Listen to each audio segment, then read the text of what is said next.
What's up, guys? Welcome back to the Game Plan Pod. I'm Peter. And I'm Vincent. Let's get into today's episode. We're going to talk about the recent moves for the Mets and Cody Bellinger going back to the Yankees. So recently, it was actually last night, I was watching a movie, and the Mets traded for Luis Robert Jr., and they traded Acuna and another pitcher in the farm system to the White Sox. So, Vincent, what do you think about that? So honestly, at first, I didn't know what Luis Roberts' asking price was from the Chicago White Sox. I didn't know if I wanted him because they first were asking for Jonah Tong, Ronnie Mauricio, Vientos, like that type of deal. Like they're asking for all that, and so I just think he wasn't worth it. And then when he pulled the trigger on this trade, I was really interested to see what the return was. And obviously, they really wanted Acuna, so they got Acuna and a pitching prospect we just drafted in the 12th round of the MLB draft this past year, which honestly I think is a very fair deal for both sides. Acuna didn't really have a place on this roster anymore after signing Bichette and the amount of infielders we had, so trading him off to get playing time somewhere else, definitely well deserved. I think he could be a solid player for the White Sox. But getting Luis Robert, David Stearns finally gets the outfielder he's been looking for all offseason, maybe even since last year's deadline. A great defensive center fielder, and his bat could be there when he stays healthy. But that has been his problem. He can't stay healthy sometimes. His last fully healthy season was 2023, where he blasted 38 home runs, hit like 270, I think it was, and had like 80 RBIs.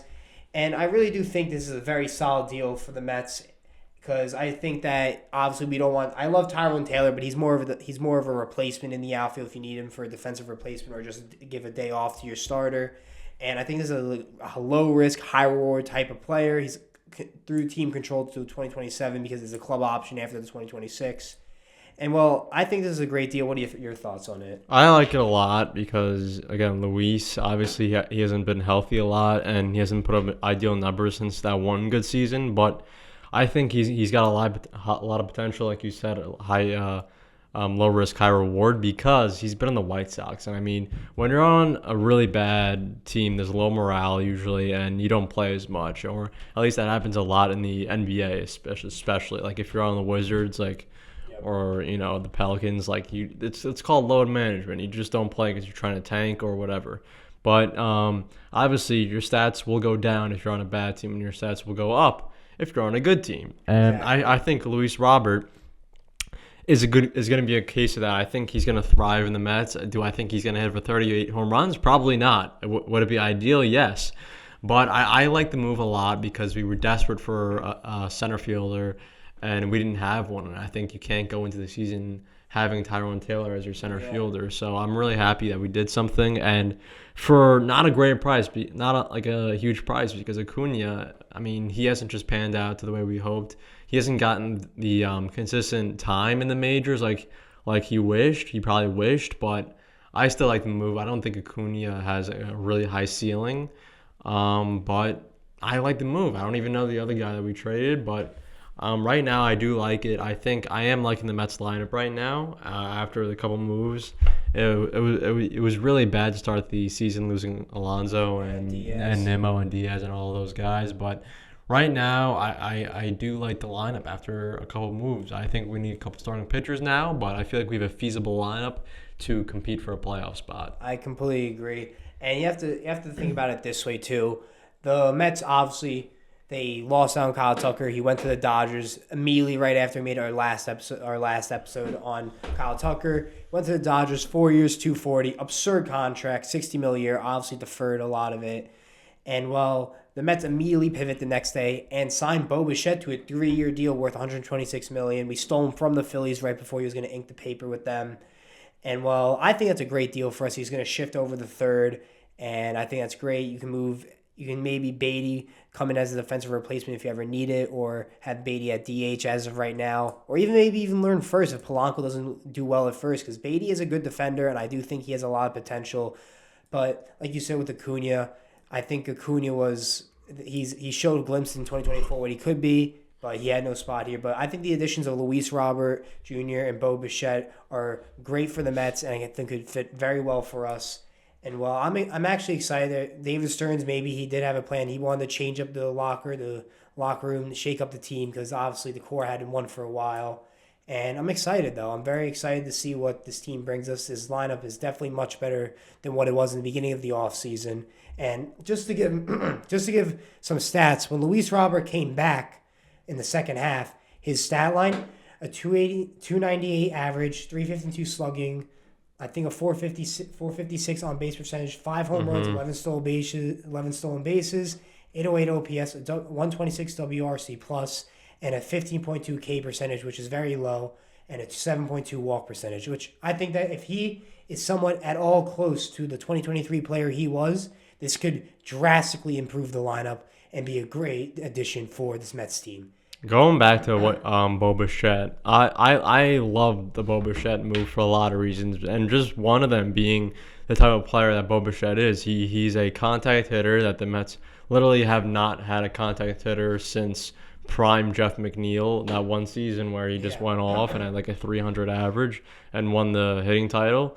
And the Mets have literally not had that. And, when you're in a slump in games or in one game or even when you've been losing a ton and the offense hasn't picked up, it's good to have a player that's going to come in and just, like he's going to get an automatic hit one every 3 at-bats. It's good to have that. And so I love that the diversity of the lineup now with Bo Bichette added to it. I feel like you have a lot of, power hitters and now contact hitter at the top of the lineup too. So I love Bo Bichette for that, and I also love him for his contract. I mean, it's not a long-term contract. Obviously, there's an opt-out after the second year, I think. After the first and second year. After the first and second year. So, look, I think Stearns definitely has a plan in mind. I think he's getting a lot of guys with short-term contracts like Bo Bichette and Luis Robert too. I think he's planning to sign a big fish in the market maybe next year like Scuball. I think that's the ultimate goal for him. To either trade for him right now and sign him long-term or wait till next year and sign him long-term. I feel like he really wants Scuball, and that's why maybe he might not force to trade a couple key farm players in the farm system for a guy like Peralta right now. And don't force that, because if you're going to compete for the Dodgers, I think Scuball would be really beneficial. But yeah, that's why I like the Bo Bichette deal. I love Bo Bichette actually, because like the diversity with now he's a contact hitter. Like we really have not had that, and then power. I feel like he's a really underrated player that was a big part of the Blue Jays Blue Jays World Series run last year. He was hurt towards the end of the end of the regular season last year, and he came back, and he was a big part to getting them into the World Series, forcing Game 7 with the Dodgers. And I really like this, and you have to say the three additions to the infield, Marcus Semien, Jorge Polanco, Bo Bichette, are actually some of the most clutch players from last year when runners in scoring position. So, and the Mets really didn't have that. They did not have that many clutch moments last year or clutch hitters in the runners in scoring position. There's only a few couple. And maybe adding these 3 players, it could shake up the lineup, shake up how they play, and maybe bring a new culture to this clubhouse that desperately needed a change probably. And now with these moves, I really do think that the focus should be on starting. Obviously, the Mets just signed Luis Garcia to a 1-year deal, a veteran reliever, very solid. I think he can be he can be a solid addition to the bullpen and provide some quality innings for the Mets. And I think that if they're trying to get a starter, whether it's free agency or trade. They recently had talks with the Brewers about Freddie Peralta. I showed you this earlier. They originally were asking for Jonah Tong, which I'm probably declining right away. But their recent ask was Brandon Sproat and Jet Williams, which isn't a crazy ask. But I don't know how I feel about trading Jet yet. I maybe do something around like Brandon Sproat and Ronnie Mauricio maybe for Freddie Peralta. But what's your thoughts on that? Yeah, going back to what you said about Luis Garcia, I like the signing in my opinion. I feel like he's a good replacement for like a Stanek for the bullpen. Yeah. For his contract, I mean, it's only a 1-year, $1.7 million deal for Garcia, so I feel like it's a very low risk.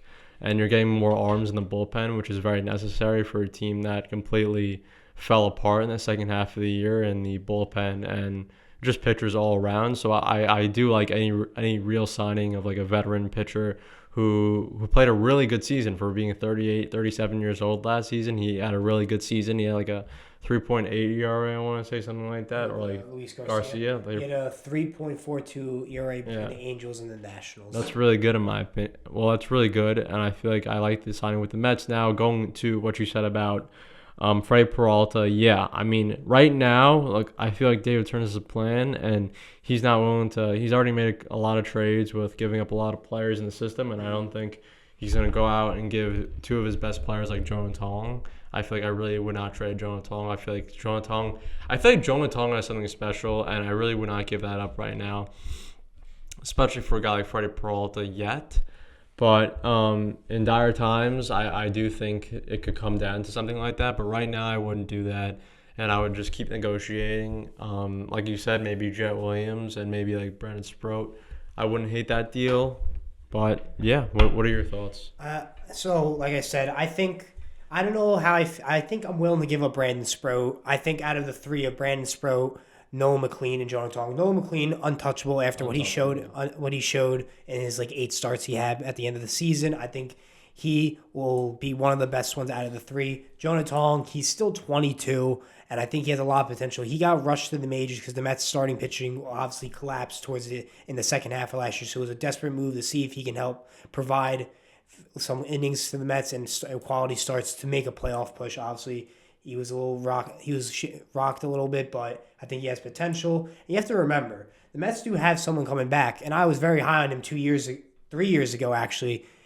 Christian Scott, he had Tommy John. I think that if Christian Scott comes back healthy, he could be a very, very reliable guy. Even if it can't be a starter or a long relief guy, I think he'd be very reliable somehow for the Mets here. But I did like him as a starter. He was solid for us. But going back to Freddie Peralta, if they're going to pull the trigger on him, I don't know if I'm going to give up Jet. I'll be willing. I feel like Sproat, Ronnie Mauricio maybe, and maybe another guy down in the minors for Freddie Peralta could be a fair deal because I don't think that Sproat and Jet Williams, I think it's a little bit of an overpay for Peralta. I would do something like that for Tariq Skubal and more. Obviously, we'd have to give him more than just Jet and Sproat for Tariq Skubal. But Freddie Peralta, I would like to see if we can acquire him. It would be a very good addition to the starting rotation because obviously we haven't made any additions to it yet, and it obviously got rocked last year.